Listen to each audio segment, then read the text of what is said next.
Yeah, today we launched the CEE workplace report, Colliers and CMS, and the report is looking at the revolution that's probably coming in the office in Central and Eastern Europe, the revolution that we're seeing in the UK already in terms of the impact of technology and how the workplace is having to react to the changes, that tenants have to think about having more flexibility in their lease contracts.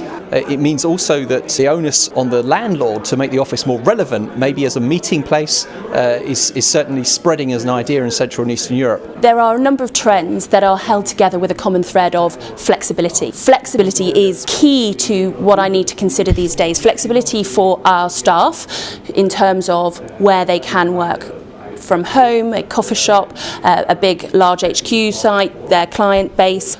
Flexibility in terms of the space once they get to an office, where they can work, how they work.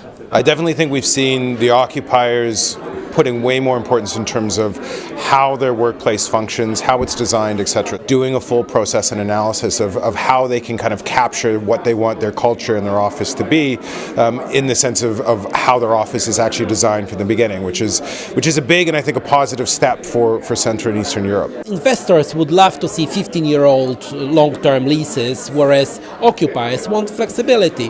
They want to have mixed use in the building, they want to have the ability to reduce the space from time to time, increase the space whenever they need it.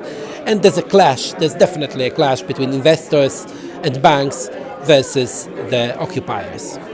What you're going to end up with, you're going to get landlords who don't think about selling an office lease at the moment. What they're selling is a productive workforce. Come to my building because I have all the skills needed to make your staff as productive as possible. And that changes, I think, the valuation and the investment model dramatically.